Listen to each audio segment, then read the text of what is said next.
Thank you for having us here today. It's really great to be here at this victory rally, because as I look around and I see so many of the faces that are the same age as my son was when he first joined the Marines. He just came back from his second tour in Iraq. His first tour, which he was really gung-ho for when he first went, thinking that he was going to be one of those welcomed with the candies and flowers and really believed that he was going to help. He's a combat engineer.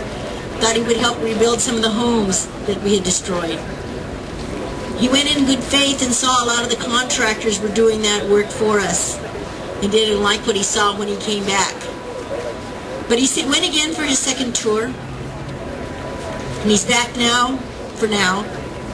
His hands are shaking. He's gone into a cave.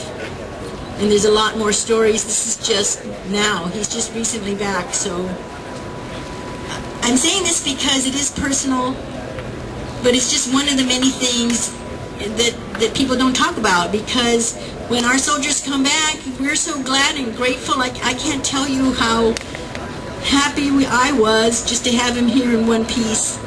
But now the hard part for those that do come back in one piece and alive.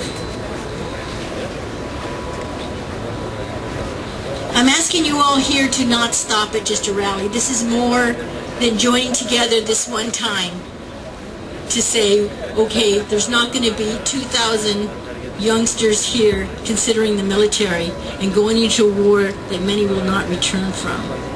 But I'm here to encourage all of you to continue the fight when you leave today. There's many things going on in Orange County.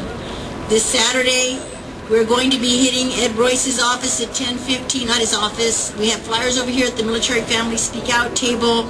We also are encouraging people to sit in on your congressional offices, come by and pick up one of these cards, get on the Progressive Democrats for America, PDA.org, or get on the Orange County OCPC.org for so many activities on that calendar you won't believe it. Military Family Speak Out is an organization that supports the troops. We want them home now, and we're working hard to take care of them when they get here.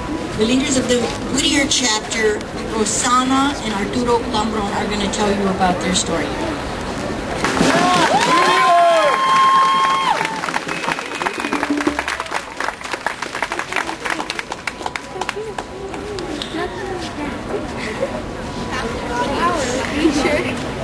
Hello everybody.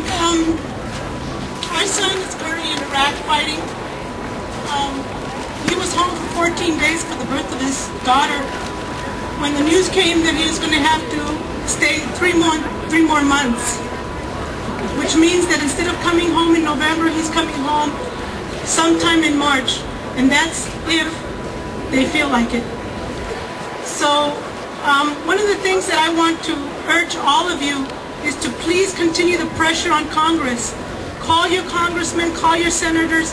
It's working. We see that they are talking more and more about timelines. We see them talking about the authorization. We see them, and even though it may seem like just talk right now, it's going to happen. They're forced to it because we continue the pressure, and it's so important for you all to call your congressmen and keep bugging them.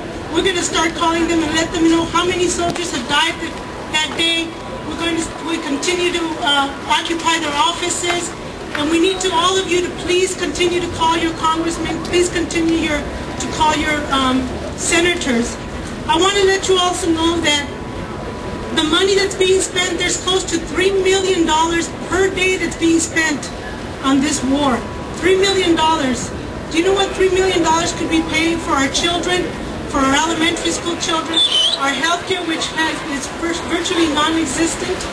In Ed Royce's district, which is this district here alone, there has been $1.2 billion that has been spent on this war. Out of that money, we could have had 85,000 scholarships for school. We could have had 500,000 people on health care. We could have had 18,000 public school teachers. All of this we're going to be going without because of this war. So it's not just affecting us as military families who have children there, but it's going to affect all of us here in the United States. And that's what a lot of people fail to see, especially those who are still haven't